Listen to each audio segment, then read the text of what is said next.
Steve Jobs not only personifies a brand but also a generation of users who continue in his creative tradition. It is impossible to overstate the influence that Jobs had on everyone's life. His inventions have influenced everything around you, including movies, computers, music, and mobile phones, even if you may not always be aware of it. Steve was so bright that even after losing his job as Apple's CEO, it didn't stop him from taking it up again and boosting the company's sales. Rule number 1. Create an excellent product. They have seen success, strategy, inspiration, and innovation since 1981. Few business people have been able to build a superior product as Steve Jobs did. You know what to anticipate when you buy an Apple product. From its performance to the actual space each one takes up, the design, and the lovely package it arrives in. Jobs and the hundreds of members of his team, after all, Rome wasn't constructed in a day by one person alone.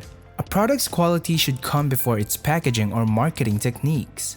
Steve Jobs not only personifies a brand but also a generation of users who continue in his creative tradition. It is impossible to overstate the influence that Jobs had on everyone's life. His products left a lasting legacy and were iconic. A thoroughly thought-out combination of quality, innovation, and market strategies is the secret to Jobs' success. They were so successful that Apple was able to reimagine things that were already on the market and convince customers that they were completely unique. Rule number 2. Instead of selling products, sell dreams. Apple's marketing strategy entails offering its customers a complete package of aspirations, experiences, and status, and it virtually eliminates the need to notice any other products that don't bear the Apple logo. Apple was successful at reimagining products that were already available. You should be aware that when you purchase an Apple device, you are also purchasing a tiny bit of philosophy to keep in your pocket in addition to a fantastic piece of contemporary technology. By wearing it, you take on Steve Jobs' beliefs that dreams may come true, that you should take a stand for what you believe in, and that you shouldn't waste your life abiding the rules of other people, because Steve Jobs believed that customers were more than just consumers. Apple stands apart from all other brands. He persuaded individuals to share their aspirations, hopes, and ambitions, and he persuaded Apple to develop products to support those aspirations and objectives. Rule number 3. Focus on the experience. Think different. Think like Nike and Apple. Concentrate on developing a world of emotions, encounters, and values that your customers will experience when they purchase your goods. Consider what needs to be improved and what needs to be the main focus when you consider how it feels to use and purchase your products. Not only you are purchasing an Apple MacBook Air for use in your profession, but you are also when you buy an Apple MacBook Air.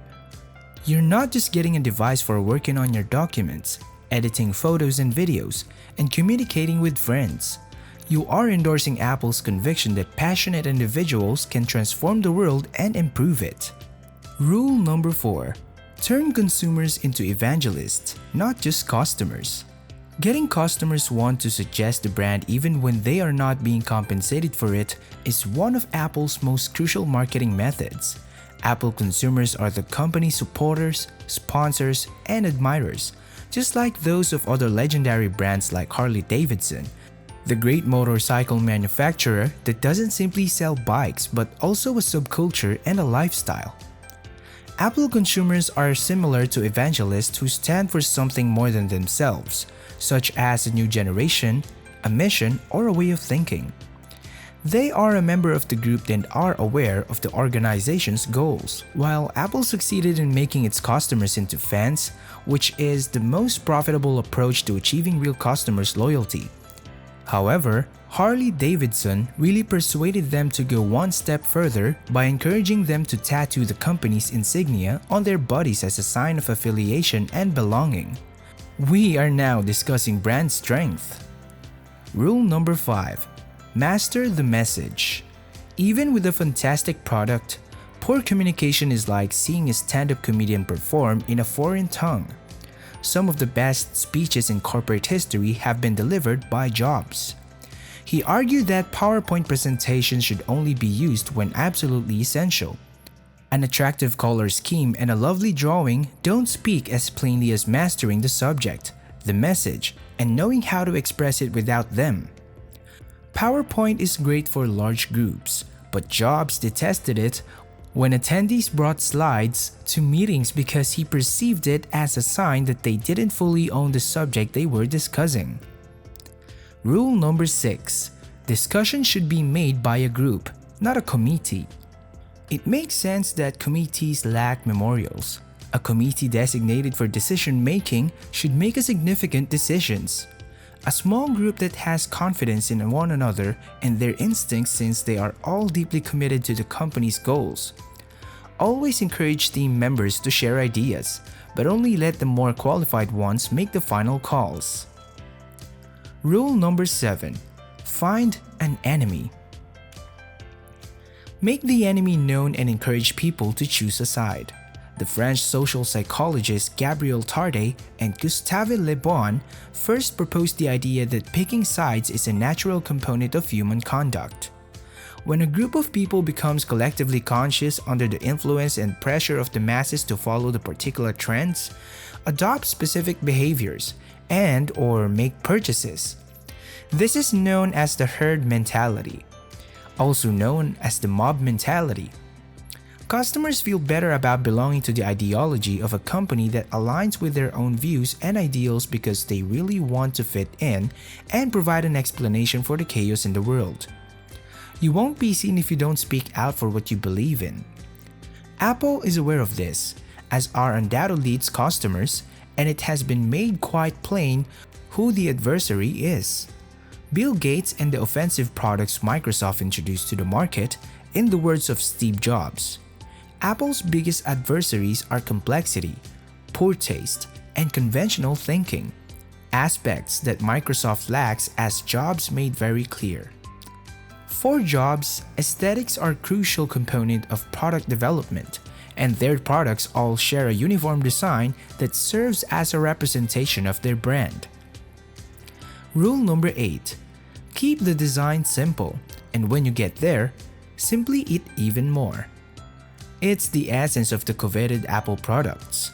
They surpass all rival products in terms of simplicity, including the user experience, aesthetic design, and the careful work done to make their products user-friendly. One thing is therefore quite clear: less is more. Rule number 9. You don't have to be the first, but you've got to be the best. Apple did not create computers, tablets, MP3 players, or smartphones. However, they did reinvent themselves and put all of their energy into making a world where their products showed us new technologies before and after.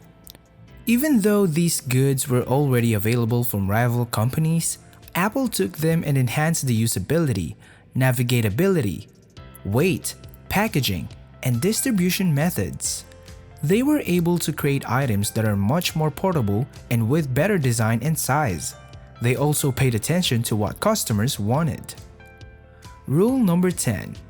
Innovate or die.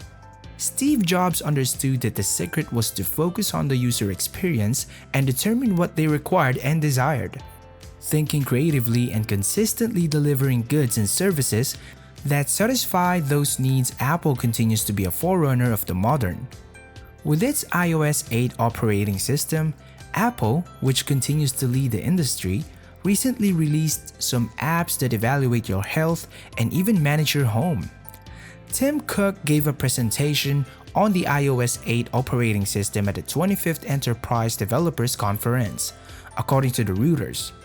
HomeKit and HealthKit are only two of the software's features that perfect the cozy, straightforward, and useful lifestyle that Apple strives to promote through its products. So, what have you learned about the 10 rules of Steve Jobs on how to create a company? Please let me know by leaving a comment below. And if you enjoyed this video, please press the like button, turn on the notification bell, and subscribe to Wealth-ology for more videos like this. Thank you for stopping by to watch. See you in our next video. Bye!